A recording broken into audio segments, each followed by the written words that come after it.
ce dimanche de conférence juvénile, je bénis le Seigneur particulièrement du fait qu'il nous, dans sa préscience, il a permis que nous soyons là ce matin afin de vivre ce que nous venons de vivre durant ce week-end. Durant ce week-end, il est question d'amour. Pas n'importe quel amour. L'amour de Dieu manifesté. Ce n'est pas n'importe quel amour, il n'a pas été manifesté par n'importe qui.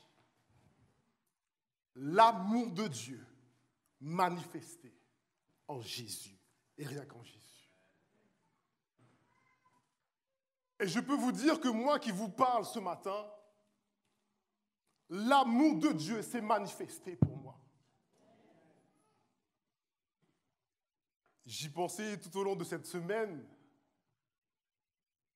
comme la sœur Muel vous a expliqué, donc le thème de cette conférence juvénile, la manifestation de l'amour de Dieu. Et l'orateur principal ne m'est pas inconnu, c'est le pasteur aujourd'hui, Abednego Nazer. J'étais pas là, hier, j'ai pas pu être présent hier, mais les fourmis m'ont donné quelques nouvelles. Apparemment, mon nom a été cité. Et apparemment, on lui a dit, Frère Samuel a dit que, il a demandé, mais qui est Frère Samuel? Et pourtant, c'est un frère, je peux dire, avec lequel j'ai grandi. Nos deux parents, nos deux familles étaient vraiment unis, vraiment proches. Très souvent, presque chaque samedi, on allait chez lui ou il venait chez moi. Après avoir mangé un bon diri sauce viande, parce que sa maman faisait bien le diri sauce viande, on passait des heures à jouer à la console. On aimait bien le foot, on jouait à un jeu de foot. On passait toute notre après-midi à jouer au foot. Et tout au long de cette semaine, on dit que je préparais la prédication. Je n'ai pas pu m'empêcher de penser. Il y a 20 ans, nous étions devant une télé à jouer devant une console. 20 ans après, le Seigneur dans sa préscience, le Seigneur dans son amour, a décidé. L'amour de Dieu s'est manifesté dans ma vie et dans sa vie. Si je suis là, s'il est là, c'est rien que par grâce. C'est rien que par amour. C'était pas gagné d'avance. Ça n'a pas été facile, comme pour lui, comme pour moi. Mais Dieu s'est manifesté dans nos vies. Dieu nous a rencontrés. Et aujourd'hui, Dieu nous fait grâce de pouvoir porter, de pouvoir parler de lui. Alors ce matin, pendant le temps qui m'est imparti, pendant le laps de temps qui m'est imparti, dans les limites qui me sont définies, j'aimerais vous parler de l'amour de Dieu. L'amour de Dieu que je connais un peu. Pourquoi un peu?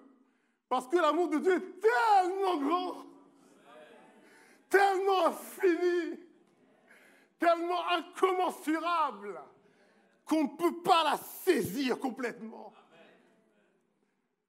On a chanté tout à l'heure, splendeur et mystère. Le mystère de l'amour de Dieu.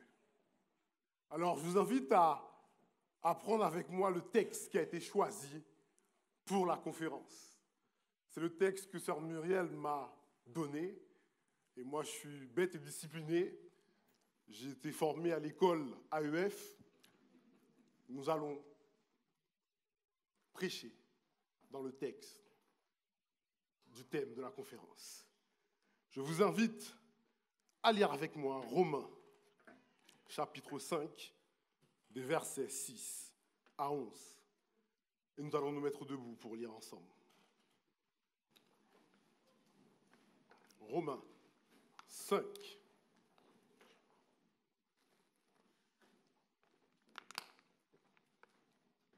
Versets 6 à 11.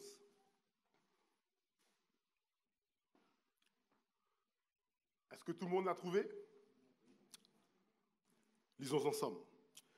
Car, lorsque nous étions encore sans force, Christ, au temps marqué, est mort pour des impies. À peine mourrait-on pour un juste. Quelqu'un peut-être mourrait-il pour un homme de bien. Mais Dieu prouve son amour envers nous, en ce que, lorsque nous étions encore des pécheurs, Christ est mort pour nous. À plus forte raison donc, maintenant que nous sommes justifiés par son sang, serons-nous sauvés par lui de la colère. Car si, lorsque nous étions ennemis, nous avons été réconciliés avec Dieu par la mort de son Fils, à plus forte raison, étant réconciliés, serons-nous sauvés par sa vie. Et non seulement cela, mais encore, nous nous glorifierons en Dieu par notre Seigneur Jésus-Christ, par qui maintenant nous avons obtenu la réconciliation. Amen. Merci, asseyez-vous. Je prie. Mon bon papa d'amour, voici je me tiens devant ton peuple. Ton peuple a soif de quelque chose. Ton peuple recherche quelque chose. Il y a des jeunes ce matin, Seigneur Dieu, qui sont peut-être perdus, Seigneur. Ils ont besoin de faire la rencontre avec ton amour. Seigneur, je te demande de m'utiliser, de me débâtir de la chair, de me revêtir de ton Saint-Esprit, afin que je puisse parler, non pas de moi, non pas d'un homme, mais parler de ton amour, Seigneur. C'est la prière que je t'adresse dans le doux et précieux nom de celui par lequel tu as manifesté ton amour pour l'humanité, à savoir Jésus. Amen. Amen. L'Église, que la paix de Dieu soit avec vous. Amen. Pour commencer cette prédication, j'aimerais commencer par un simple constat. Quel est-il? Souvent, ce qui nous intéresse, c'est ce qui est beau. Ce n'est pas ce qui est cassé. Ce n'est pas ce qui est mauvais. Si je vous donne quelques exemples, cette semaine, c'était l'anniversaire de mon fils. Ma femme a été chercher un gâteau. Le gâteau était bon. Ma femme ne va jamais, pour son fils, acheter un gâteau pourri, un gâteau pas bon, un gâteau qui est moisi depuis plusieurs jours. C'est pas possible. On va acheter le plus bon gâteau qu'il y a dans la pâtisserie. Si vous voulez acheter une nouvelle voiture, vous n'allez pas dans une casse pour acheter une nouvelle voiture. Vous n'allez pas acheter une voiture, vous allez commencer à rouler, au bout de quelques kilomètres, la porte commence à partir, le volant commence à trembler, vous n'êtes pas en sécurité. Troisième exemple, si vous allez au marché, quand vous allez au marché, vous ne vous contentez pas de juste mettre la main dans les fruits. Qu'est-ce qu'on fait? On fait bien attention. Si c'est des oranges qu'on va acheter, on va trier. On va sélectionner les oranges mûres. on ne va pas prendre les oranges pourries. On ne va pas prendre les pommes pourries. On ne va pas prendre les fruits parce qu'on sait qu'ils ne vont pas durer plusieurs jours. Est-ce que vous êtes d'accord avec ça? Et je suis venu ce matin avec un exemple plus parlant pour vous. Quand vous allez chez le fleuriste, est-ce que vous achetez des fleurs fanées? Quand vous devez offrir une fleur à votre chéri, doudou, personne ne va aller prendre des fleurs déjà fanées. On va chercher la fleur, la rose la plus belle. La rose avec les pétales les plus flamboyantes. Merci, monsieur Massillon. N'est-ce pas? Si vous voulez acheter des fleurs, vous allez plutôt acheter ce beau bouquet de fleurs rouges, bien emballé, bien présenté, parce qu'on aime ce qui est beau. Quand on veut offrir, quand on veut donner, on donne ce qui est beau.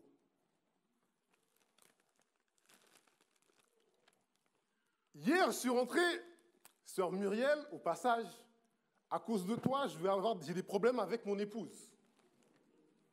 Parce que hier, elle m'a vu rentrer avec des fleurs, mais ce n'était pas pour elle. Et ça fait longtemps, elle me dit, ça fait longtemps que tu ne m'as pas offert des fleurs. Tu as intérêt à m'en ramener. Mais je dis, chérie, ce n'est pas pour toi, c'est pour ma prédication. Et une fois que j'ai acheté ce beau bouquet de fleurs, j'ai demandé à la fleuriste, c'est véridique. Est-ce que vous avez des fleurs fanées? Je suis prêt à vous les acheter. Je vous assure, la fleuriste m'a regardé comme ça.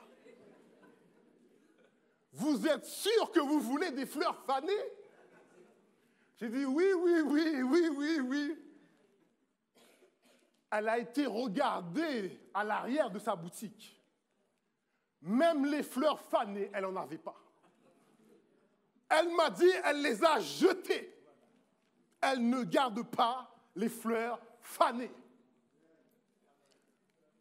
Comme j'avais besoin de quelque chose pour ma prédication, j'ai tourné la tête dans son magasin et je suis tombé sur ça.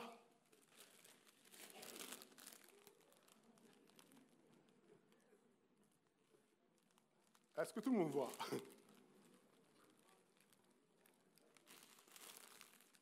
Un bouquet de bambou.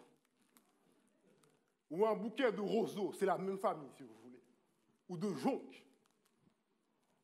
Je vous assure, il y avait presque plus de roses rouges.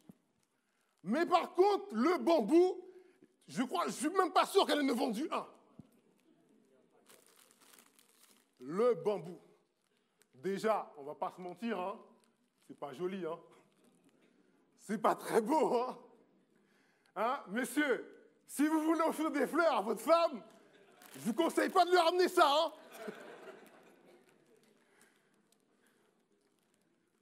C'est pas très joli. Ça ne donne pas envie de mettre ça dans la maison. On n'a pas envie de mettre ça dans son jardin, surtout pas. Et là, je vais parler sur le couvert de Frère Faveur ou d'autres jardiniers dans l'église.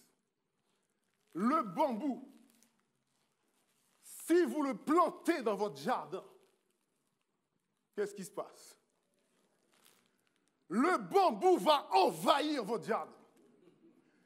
Les racines vont s'enfoncer dans le jardin.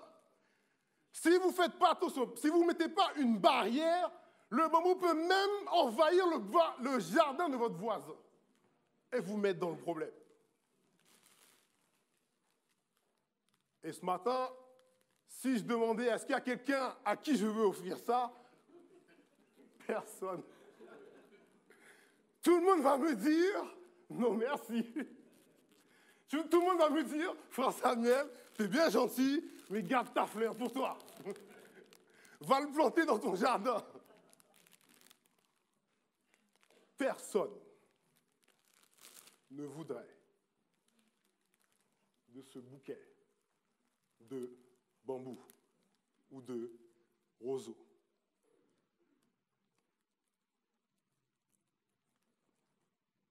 Eh bien, mes frères et sœurs, si je vous disais que ce bouquet de roseaux, ce bouquet de bambou, c'est vous et moi. C'est vous et moi que personne ne voulait. C'est vous et moi gangrénés par le péché que tout le monde rejetait. C'est vous et moi qui étaient abandonnés dans un champ. Personne ne vous voulait. Personne ne voulait nous prendre. Mais béni soit l'Éternel. Jésus a dit, moi je le veux. Jésus a dit, moi je le prends. Et ce bouquet de bambou, moche comme il est là, je vous assure qu'il coûte cher. Il coûte plus cher que les fleurs, que la rose. C'est pareil pour nous. Jésus a dit, moi je suis prêt à payer le prix. Moi je le veux. Moi je le prends.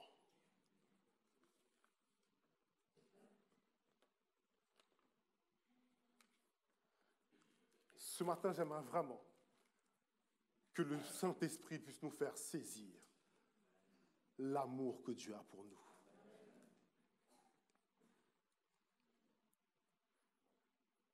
Nous étions comme ce bouquet de bambou. Personne ne voulait de nous. Personne ne s'intéressait à nous. Personne n'était prêt à nous racheter pour nous planter dans le jardin. Elle était toute abîmée. Elle n'était pas beau à voir. C'était le cas de moi. C'était ton cas. Mais malgré ça, Dieu nous a aimés. Et ce matin, si tu n'es pas convaincu de ça, jeune ou vieux, petits ou grands, grands ou petits, comme vous voulez, sachez que Dieu vous aime.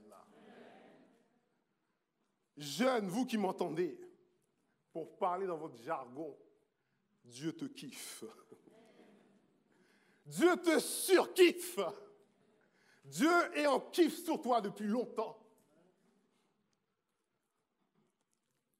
Car lorsque nous étions encore sans force, Christ, au temps marqué, est mort pour des impies.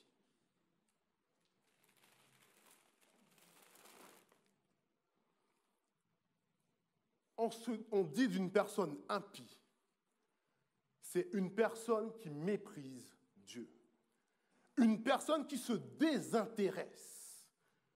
Ce serait l'équivalent de athée ou incroyant. Et l'apôtre Paul nous fait comprendre, c'est lorsque nous étions sans force. C'est lorsque nous étions perdus. C'est lorsque nous étions sans espoir. C'est lorsque nous étions rejetés. Jésus nous a retrouvés. Matthieu 18, 11 nous dit, car le Fils de l'homme est venu sauver. Est-ce qu'il dit ceux qui étaient bons? Ceux qui étaient parfaits? Ceux qui étaient sans péché? Non. Matthieu 18, 11 nous dit que le Fils de l'homme, à savoir Jésus, est venu sauver ceux qui étaient perdus. On a chanté ce matin, j'étais égaré à cause de mes péchés. Mais Jésus-Christ m'a retrouvé au carrefour. Je ne savais pas dans quelle direction aller. J'irai vers l'inconnu. Mais l'amour de Dieu manifesté en Jésus-Christ m'a retrouvé au carrefour de Golgotha.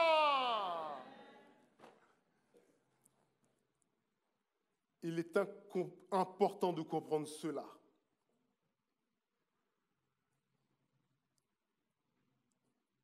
Lorsque nous étions sans force, Dieu en Jésus-Christ,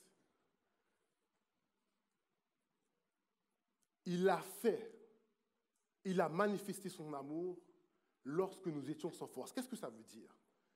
Tout simplement que ce que Dieu a fait pour nous en Jésus-Christ n'a absolument rien à voir avec le fait que nous soyons bons ou mauvais. Tout ce que Christ a fait ne dépend pas du fait que tu sois bon ou mauvais. Dieu l'a fait parce qu'il est amour.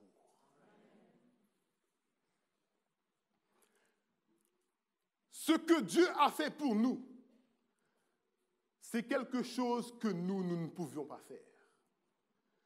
Ce n'était pas à cause, c'est pas parce que nous avons aimé Dieu que Dieu nous a aimés. Mais à cause de son amour pour nous, il a envoyé Jésus lorsque nous étions désintéressés de Dieu. Dimanche dernier, je ne sais pas si vous avez prêté attention à la prière de la sœur Gerline. À un moment dans sa prière, elle a dit quelque chose de fort. Elle a dit, Seigneur, tu m'as rencontré dans les pires moments de ma vie. Seigneur, tu m'as fait connaître ton amour quand j'étais loin de ta face. Et souvent nous chantons, dans son amour il m'a cherché quand je fuyais sa face. Heureux jour, heureux, où j'ai connu tout son amour. Ce n'est pas un héritage. Ce n'est pas mon père ou ma mère qui m'a fait connaître ton amour. Mais tu m'as rencontré dans les pires moments de ma vie. Il nous a rencontrés lorsque nous étions encore pécheurs. Cela veut donc dire que Christ est mort pour nous. Christ nous a aimés malgré notre nature, malgré notre état, malgré notre situation, malgré nos fautes passées, malgré nos infidélités. Christ est mort pour nous. Et vous savez, mes frères et sœurs, les belles roses rouges que je vous ai montrées au début, elles vont faner. Ces belles roses qu'on voulait, au bout d'un moment, on va les jeter aussi. Ces belles roses ne vont plus intéresser personne. Mais l'amour de Dieu demeure. Amen. L'amour de Dieu manifesté en Jésus-Christ est un amour éternel. Amen. Le texte nous dit, à peine mourrait-on pour un juste. Quelqu'un, peut-être, mourrait-il pour un homme de bien. L'épître aux Romains a été écrit par l'apôtre Paul, qui a écrit aux chrétiens de l'église de Rome. C'est une église particulière parce qu'elle est située à Rome. C'est une église cosmopolite, c'est-à-dire composée de gens de divers horizons, avec plein de croyances, plein d'influences de différentes cultures. C'était une église qui était en difficulté parce qu'elle était, on va dire qu'il y avait deux héritages. Les chrétiens qui étaient d'origine juive et les chrétiens païens qui ont été convertis par la prédication de la parole. Et ces chrétiens se posaient un certain nombre de questions. Il y avait beaucoup de problématiques qui se présentaient à l'église de Rome et Paul va leur écrire pour essayer de leur faire saisir cette réalité. À peine mourrait-on pour quelqu'un de bien. Dans notre nature humaine, en tant qu'homme, en tant qu'être humain, on aime tellement notre vie, on aime tellement notre personne, on est tellement bien imbu de nous, on n'est pas prêt à faire certaines choses pour les autres. Déjà, rendre service aux autres, c'est quelque chose de difficile. Voire aller mourir pour quelqu'un. Si on vous dit, il y a un innocent qui n'a rien fait, qui est accusé à tort, qui va bientôt mourir, on ne va pas trouver beaucoup de monde qui va accepter de dire « il n'a rien fait, j'accepte de mourir pour lui ».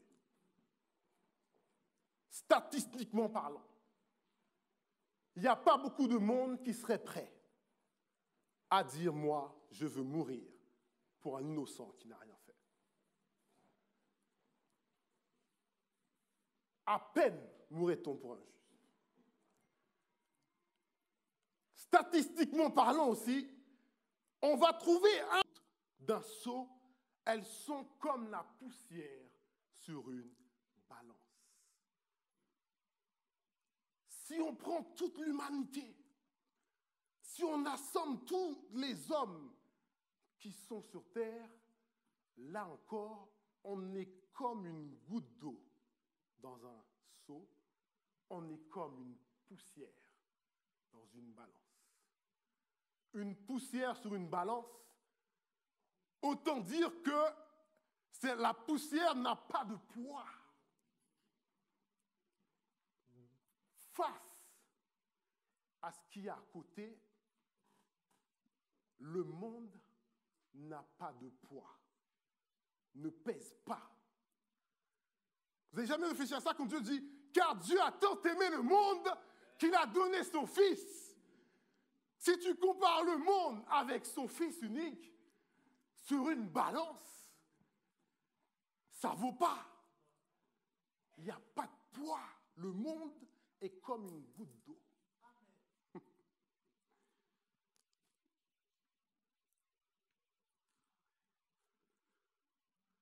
Pourquoi Dieu nous aimerait-il? Est-ce que Dieu a besoin de nous? Est-ce que Dieu, pour fonctionner, est-ce que Dieu a besoin de nous? Dieu est autosuffisant. Il se suffit à lui-même. Il n'a de besoin de personne. Il ne prend conseil auprès de personne. Qu'est-ce que le psaume 115 nous dit? Notre Dieu est au ciel, il fait tout ce qu'il veut. Je fais grâce à qui je fais. Je fais miséricorde à qui je fais miséricorde. Dieu agit selon son bon plaisir. Personne ne l'a forcé à faire quelque chose pour nous. Il l'a fait de lui-même. Il s'est donné lui-même. Vous n'avez jamais réfléchi à ça dans le ciel? Quel intérêt Dieu aurait-il de nous sauver pour aller habiter avec lui dans le ciel? On pourrait dire, peut-être que Dieu aime bien qu'il y ait du monde là-haut. Dieu aime bien, Dieu veut qu'il y ait de l'ambiance. Non. Quand on regarde Apocalypse, Jean nous dit que dans le ciel, il y a les 24 vieillards il y a les êtres vivants. Et qu'est-ce qu'il dit? Il y a des myriades et des myriades d'anges qui l'adorent nuit et jour. Des myriades, une infinité, un nombre indénombrable d'anges qui l'adorent. Un de plus ou un de moins.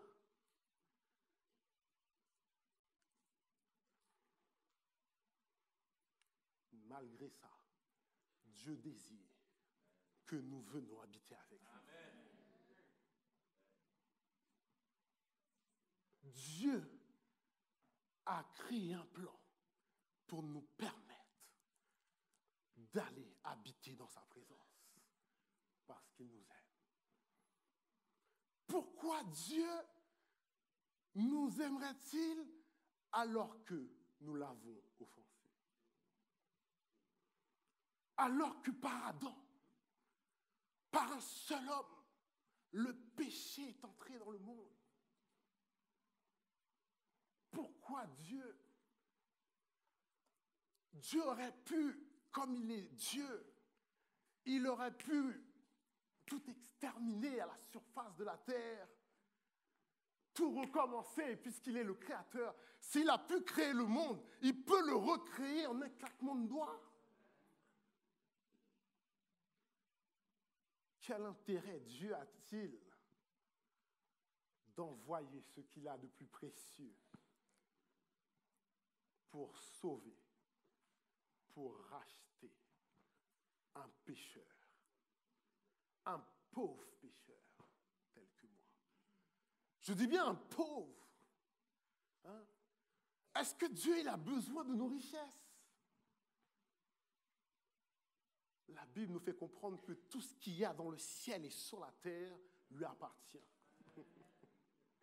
Ce ne sont pas nos richesses matérielles qui l'intéressent.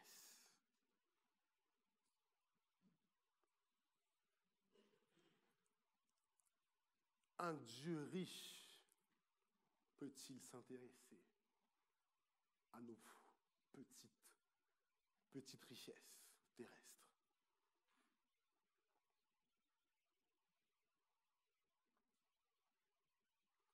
La Bible nous fait comprendre, car tous sont péchés et sont privés. Quand l'apôtre Paul dit, mais Dieu prouve son amour,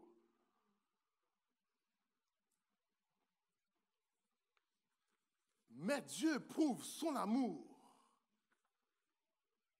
envers nous, en ce que lorsque nous étions encore des pécheurs, Christ est mort pour nous. Il n'y a pas, c'est Jésus qui l'a dit, il n'y a pas de plus grand amour que de donner sa vie pour ses amis. Mais nous n'étions même pas amis, nous étions ennemis. Comment peut-il pardonner? Comment peut-il nous aimer si nous avons toutes ces contraintes? Comment peut-il nous aimer si nous avons toutes ces limites?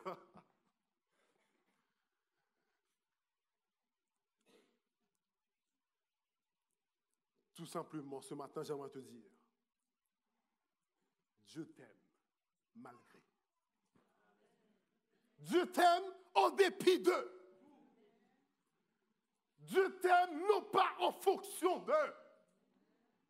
Dieu t'aime parce qu'il est amour. Il ne possède pas l'amour. Il n'a pas un peu d'amour. Il est l'amour même. Ma sœur aime bien ce verset. Il est l'expression parfaite de l'amour. Et ce matin, j'aimerais te dire, Dieu veut être ton amoureux. Dieu veut être ton amoureuse.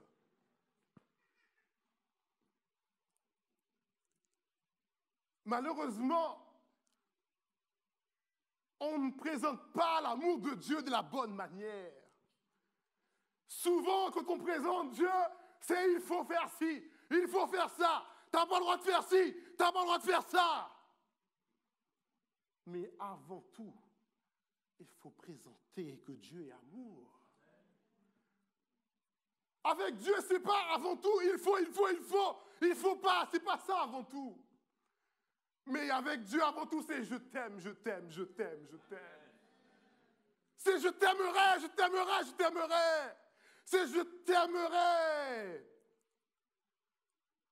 C'est je t'aime tellement que je vais te transformer. Mais on prend les choses à l'envers, on dit Dieu, il faut que tu te transformes pour que Dieu t'aime. C'est le contraire. C'est Dieu t'aime. Et par son amour qu'il déverse en toi, il est à même de te transformer. Dieu nous aime tellement, il est jaloux. Il est jaloux qu'on ne s'intéresse pas à lui. Il est jaloux qu'on se détourne de lui. Il est jaloux qu'on ne cherche pas à le connaître. Il est jaloux qu'on ne cherche pas à saisir toute la portée de son amour. Et ce matin, j'aimerais te dire que Dieu a encore beaucoup d'amour à te donner. Nous n'avons pas encore réalisé à quel point l'amour de Dieu est encore grand. Il y a encore de l'amour en réserve. Avec Dieu, il y a toujours de l'amour en abondance. Nous étions mis en vente comme un esclave. D'après la loi, nous méritions la mort. Mais Christ est venu faire l'inimaginable. Alors qu'il y avait plein de gens qui se moquaient de toi. Tu étais la risée du monde. Satan prenait malin plaisir à te rire au nez pour dire tu es fichu, tu ne vaux rien, tu es sans valeur, tu es un vase brisé, tu es un déchet, comme nous avons chanté ce matin. Je n'ai pas de souci, je réalise quand Dieu est venu dans ma vie que j'étais un déchet. J'étais bon pour la déchetterie.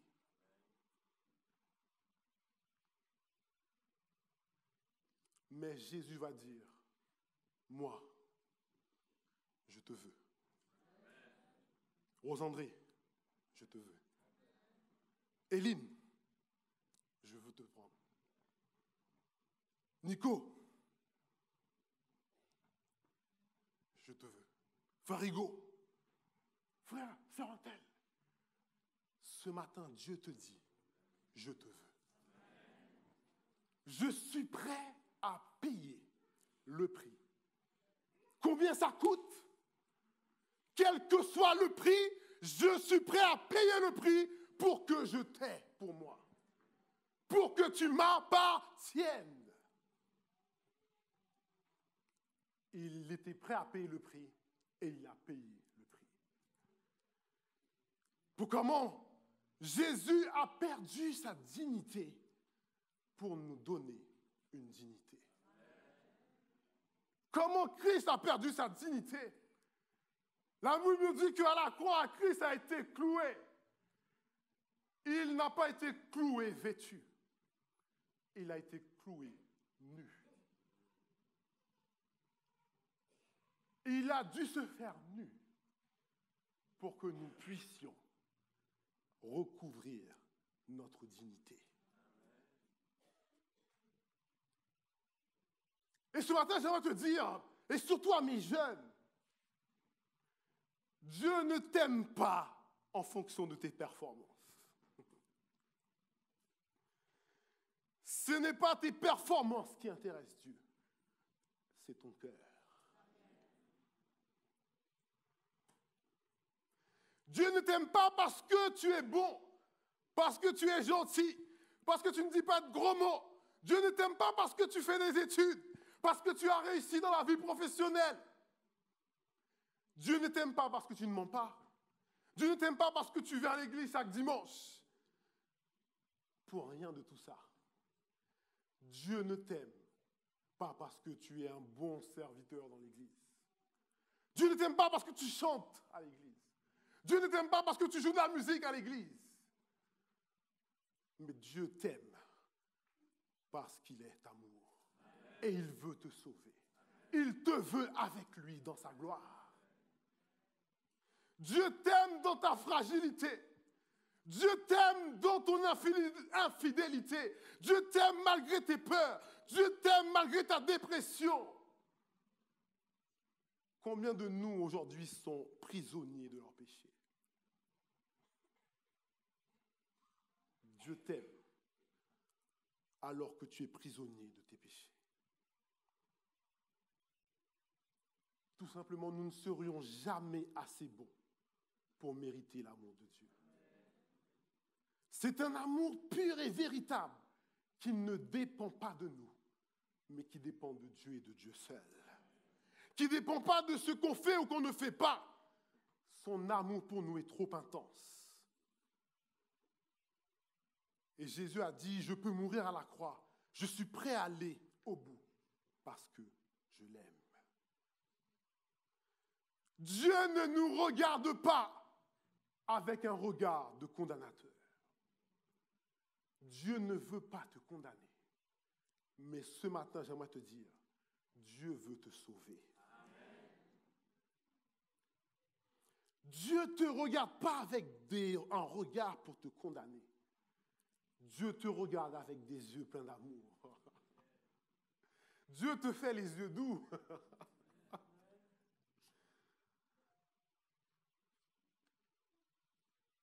Mais bien souvent, comment répondons-nous à cet amour? Bien souvent, nous sommes en fuite. C'est peut-être le cas de vous ce matin. Nous fuyons parfois l'amour de Dieu. Et ce matin, toi qui fuis l'amour de Dieu, j'aimerais te dire que Dieu ne va pas te lâcher. Dieu va te prendre dans, comment on appelle ça, quand il y a des fugitifs qui fuient, on met souvent des gens qui sont à leur poursuite. Ce matin, l'amour de Dieu te poursuit. Dans ta fuite, là où tu essaies de te cacher, Dieu est à ta et va à ta poursuite. Dieu est à ta rencontre. Et souvent on se dit, mais je fais tellement de choses mal, je fais tellement de choses mauvaises, Dieu ne peut pas m'aimer, ce n'est pas possible. Dieu est venu pour donner sa vie pour le pire des pires, pour le pire des cas. Le brigand à la croix, Dieu est venu pour le brigand à la croix, Dieu est venu pour la prostituée, Dieu est venu pour Zachée le voleur, Dieu est venu pour la femme samaritaine. Car lorsque nous étions sans force, Christ est mort. Dieu prouve son amour envers nous lorsque nous étions pécheurs. Ce n'est pas lorsque nous étions bons, c'est lorsque nous étions pécheurs.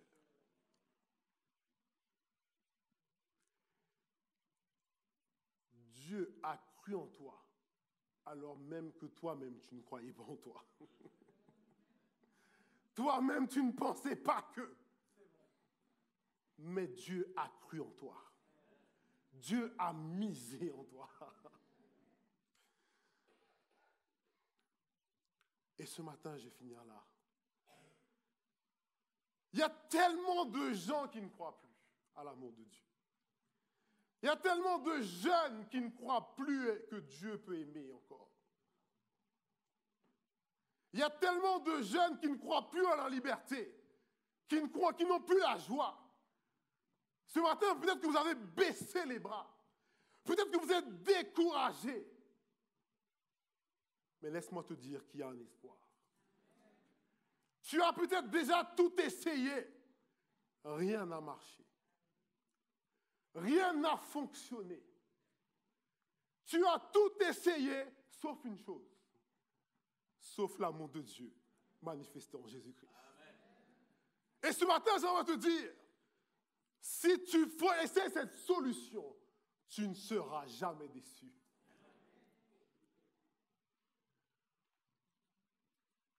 Dieu t'aime, il t'aime, il t'aime encore et encore.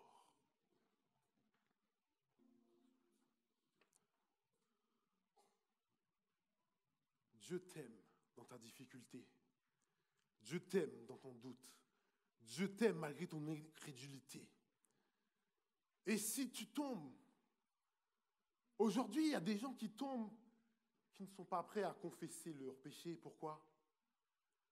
Parce que c'est dur. On vit dans un monde, dans une société où avouer nos fautes, c'est la honte. Quand on avoue nos erreurs, quand on avoue nos échecs, on est rejeté par les autres. Mais ce matin, j'aimerais te dire, prends ton courage à deux mains. Confesse tes péchés. Confesse tes fautes devant Dieu. Si tu es emprisonné, prends le temps de te laisser aimer par Dieu.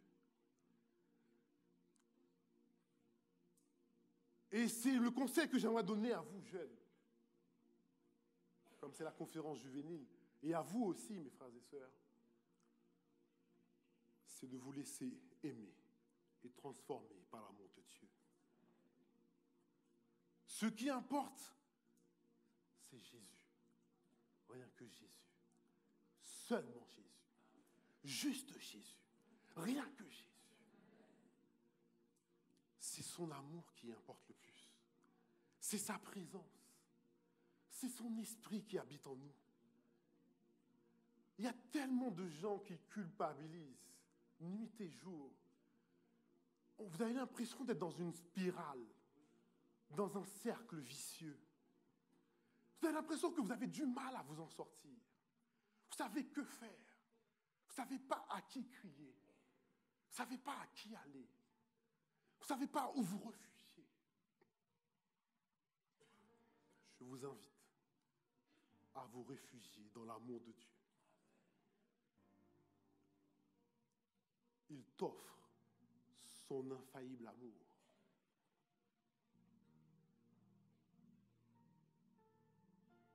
Combien de fois tu as voulu changer? Combien de fois tu as essayé mais tu n'y arrives pas de toi-même? Avec tes propres moyens, avec tes propres forces, tu as tout fait. Mais puisque c'est avec tes propres moyens, puisque tu es un être sans force, c'est normal que que ça ait été l'échec. Et je t'invite à venir puiser la force nécessaire pour te sortir de ta prison, la force pour te libérer, la force pour t'émanciper, la force pour retrouver la joie réside en Jésus. Dieu, il a créé un seul moyen. Un seul moyen. C'est rien que par Jésus. Il n'y a pas d'autre chemin possible. N'écoutez pas les autres qui vous disent qu'il y a d'autres chemins. Il n'y a qu'un seul chemin possible. Il n'y a qu'un seul négociateur. Il n'y a qu'un seul médiateur. Il n'y a qu'un seul lien. Il n'y a qu'une seule personne qui fait la jonction entre nous et Dieu. C'est Jésus-Christ. Tu as tout essayé. Mais rien n'a changé. Et même ce soir, quand on dit, depuis qu'on a rencontré Jésus, les choses ont changé. Si tu veux changer, si tu veux un sens à ta vie, si tu veux une destination, accepte pleinement l'amour de Dieu manifesté en Jésus-Christ. Et je vais finir par ces mots. Il y a un auteur qui a écrit un livre Et il a dit ceci. Je t'aime tel que tu es. Mais il t'aime de trop pour te laisser tel que tu es. Je t'aime malgré ton état. Mais il t'aime tellement qu'il veut te changer. Et pour te changer, il a fait le nécessaire. Il a tout fait. Il s'est donné lui-même. Il t'a aimé le premier. Avant la fondation du monde.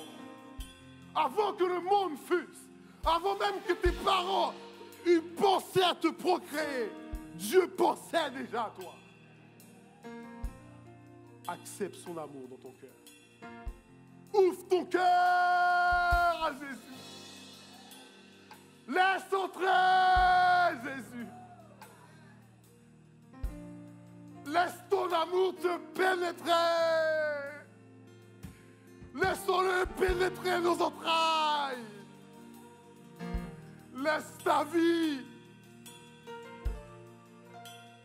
que ta vie reflète son amour. Il t'aime, il t'aime, il t'aime, il t'aime. Il t'aime encore, encore et encore et encore. Il te veut avec lui. Il te désire d'abord. Je me présente devant ton saint trône. T'as que tel que tu es. Je sais que tu m'acceptes tel que je suis. Accepte-le, Seigneur, j'invite. S'il y a ce matin dans la salle, s'il y a des gens qui n'ont pas encore accepté l'amour de Dieu, s'il y a des gens qui n'ont pas encore fait la paix avec lui, J'ai choisi de mettre ma foi. ce matin il est prêt. Il t'ouvre les bras. Il t'ouvre ses bras d'amour.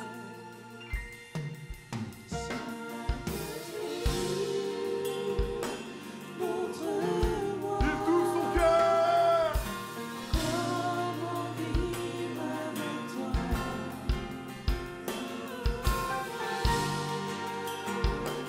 Oh Seigneur,